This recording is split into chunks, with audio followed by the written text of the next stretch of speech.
Hey again everyone, and welcome back to part 2 of this fan mail unboxing, looking at these gifts that Douglas sent me. In part 1, we took a look at these Erdl items, which there was quite a few interesting things with these, some good and some, well, not so good. But in part 2, I'm going to look at more of what Douglas sent, and I'd like to start with these Capsule Plarail items because I was quite curious about these right from the start. So there's quite a few pieces here, and I'm not going to go into every single little detail on each and every one of them, but we will take a close look at each.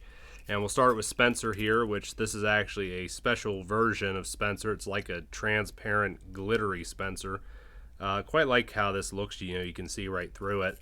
But overall condition of this isn't too bad, other than there's a little bit of damage right on the back here.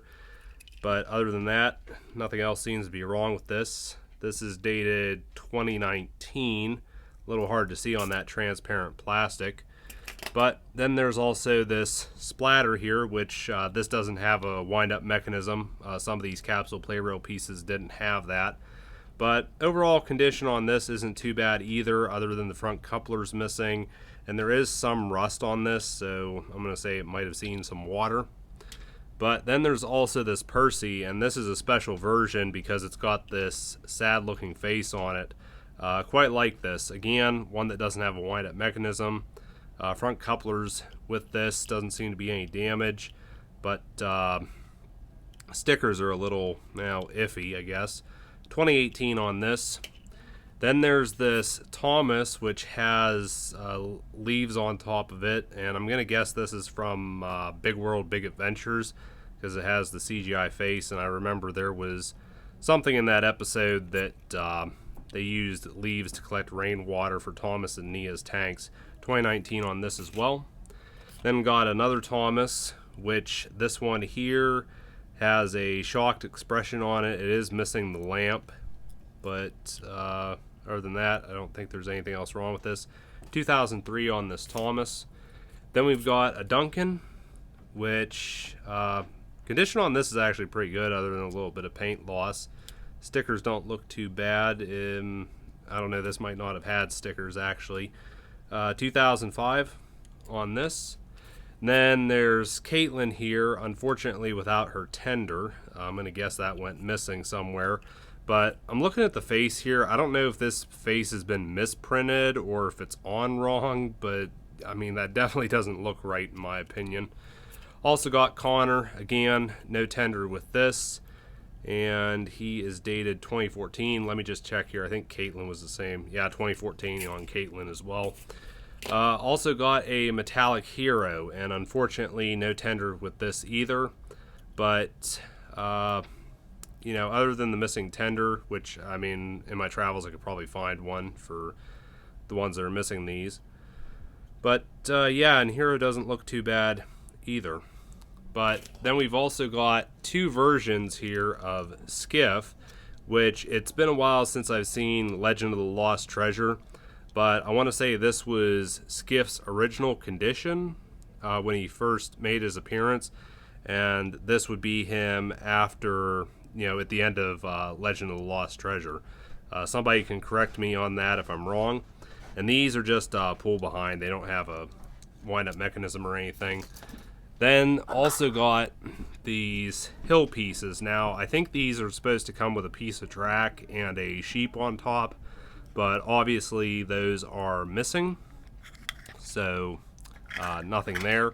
And this one really intrigued me. This is not it's a Capsule Plarail, but it's not a Thomas-themed train. It's some sort of electric locomotive with a couple passenger cars. Trying to see here if I can find, I'm not seeing a date on this, or at least it's not jumping out to me, but I'd be curious if anyone knows anything about this train. Go ahead and let me know in the comments here. I'll just, kind of because I want to, I'll just send it off screen here. There it goes. And then lastly is this Capsule Plarail Cranky piece, which is quite incomplete, which there's actually a story to this, but I got to get my Capsule Plarail collection out first. I had to go digging under the workbench to find my Capsule Plarail collection, and as it turns out, it was actually in the box with my Ashima collection. But what I'm looking for here is this Cranky that Douglas sent me earlier in the year, and I think I also grabbed this other one that I got on eBay. So these are the two Crankies I have in my Capsule Plarail collection, and this one here is the one that Douglas sent me earlier in the year, and this one I got from a seller on eBay with some other Capsule Plarail items that I purchased. But the one Douglas sent me has a couple issues, being that the sticker on this side hasn't been put on right, and it's actually completely missing on this side too. Also, this one's missing the little plastic base that goes on the bottom. And of course, both these Crankies are exactly the same, because Douglas sent me this one, and then the seller on eBay sent me this one, which basically resulted in me having a duplicate of something I already had. But Douglas contacted me when he saw this and said that he actually had this smiling Cranky piece just sitting around, and he was willing to send this to me to basically swap out with this one. So that's what I'm going to do now. I'm going to go ahead and remove the bottom tower, and then also take the crane arm off the top here, and then I will put the smiling Cranky on the bottom part of the tower and reinstall the crane arm on this as well. And there we go. Now I've got a complete smiling Cranky, minus the plastic base, which maybe I'll find one of those in my travels. But it is nice to have something like this instead of having two of the exact same thing. And here's my Capsule Plarail collection as of right now. And this includes basically everything I've had, along with some of the stuff that Douglas recently sent me. I did put these pieces aside. I'll probably just end up throwing these in my spares for now until I find stuff to complete them. And at that point I will add them to my collection. But I'm really pleased with how it's coming along. And I have to say, out of all of the ones that Douglas sent me, I think this electric train has to be the one that I'm the most impressed with. I just really like that. But I've said it before, I do really enjoy the Capsule Plarail system. I think it has a lot going for it. And personally, I would have rather have seen Mattel take an approach like this rather than the minis that they did. Because in my opinion, and I think I even said this in the last part of this unboxing, that these Capsule Plarails are far more superior than the Thomas minis in my opinion. And not only that, they just they have a distinct look to them versus the minis, which were pretty much mostly alike. So with Capsule Plarail out of the way, I think that the next thing we'll take a look at is some Takealong. And of course we'll start with this smelter shed cargo car first. Now this is an interesting piece of rolling stock, and I believe Takealong did a few variants of this, because I know there was a log car and a barrel car. There might have also been an apple car, and of course this one here is the smelter shed cargo car, which I noticed on the collector card they've just photoshopped the Takealong on model era track. But you can see on the box it says push cargo glows. It also says try me, see cargo glow. Now, I've pressed this button several times and I cannot get this load to light up, so I'm going to have to say the batteries have probably called it quits, which I will talk about that a little more here in a bit.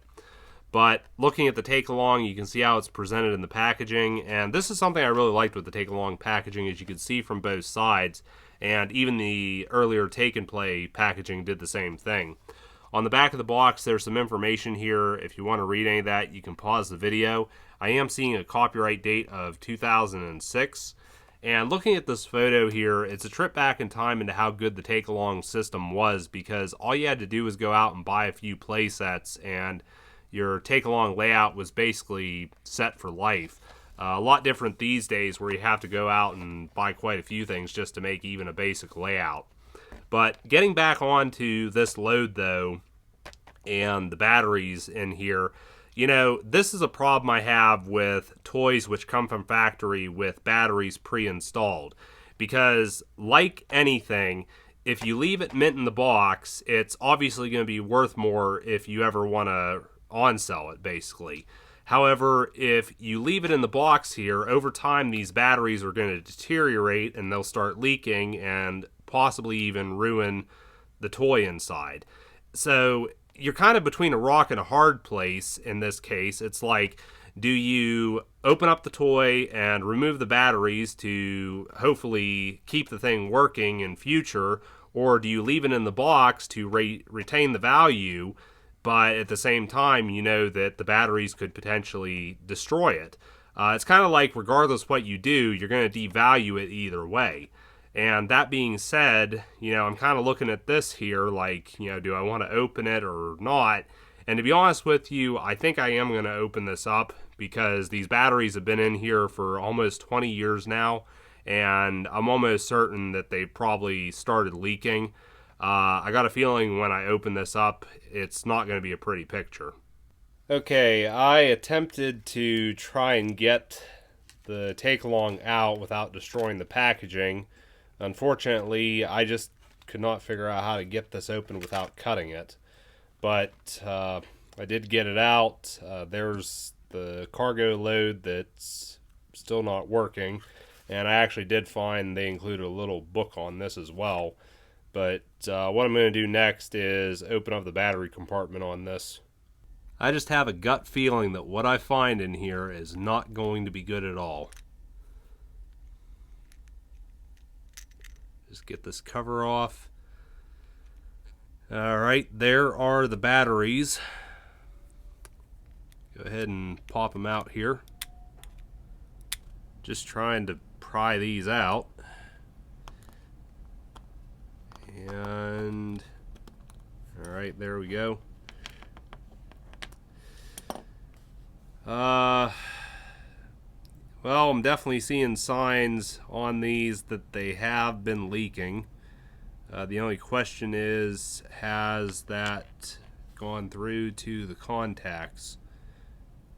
Contacts look pretty clean. Wondering if I can just throw some batteries in this and it'll work again. Well, I did manage to find a couple button cells in the workshop, and as you can see, the cargo load is working again. You can see it glowing, and thankfully the old batteries didn't destroy this piece. But now I can put this on the cargo car here, and you can see how it looks. Since I got a little sidetracked messing with the batteries in this cargo load, I will show you the car here real quick. And I don't think I really need to point out anything. You can pretty much see it all for yourself. I do like the little bit of detail that this car has. And of course, it's got the button on top here that you can unload the cargo, which nice little feature right there. And also with this, it came with the collector card, and I will show that real quick here. Like I said earlier, that's the Takealong model, photoshopped. And there's a little bit of information on the back as well. The pamphlet that came with this, it's basically the same as we've seen in the other fan mail unboxings where Douglas has sent me these. Now, Douglas did send along this pamphlet, which is different to the other ones that I've shown, and I will give you a quick look at it here. But you can see it is smaller. There's a look at the characters which were available at the time, which this would have been 2008 according to the date on the bottom. But you can see there's the log car and the barrel car that I was talking about earlier. Then of course we got the smelter shed car here as well. I also noticed the metallic characters up top, and then going around to the back you had all these different play sets. I definitely remember the Sodor engine wash and also the Tidma shed set. I noticed they have this Sodor mining set, but this looks a lot like the Boulder Mountain set that used to be available. But yeah, you can see what else is here as well. But also, real quick, I wanted to show some collector cards that Douglas sent. This one here is for the milk tanker and the caboose. I'll turn around to the back, and you can read that there as well. Then also got one for Byron. And you can basically see, well, there's some information on the back of this in different languages. So back on this scrap car for a moment, it is great that I did manage to get this working again, replace the old batteries, and luckily there wasn't any corrosion in the electronics. but at the same time, it is a little sad that I ended up basically destroying the packaging and opening this up and probably devaluing it. But like I said, this is the disadvantage to these toys which come from factory with batteries pre-installed. I guess at the end of the day, I can at least add this to my collection and I guess call it somewhat of a win. Now there's still quite a bit to look at in this fan mail unboxing. However, I'm going to go ahead and cut the video here and we'll pick up on looking at the rest of this in part 3, which I'm pretty confident I can go ahead and wrap things up then. But I think to start off with next time, we'll take a look at these Bachmann pieces Douglas sent, because I am quite curious about these as well. But anyways, that is going to be it for now. You guys just hang tight, and I will see you here shortly in part 3.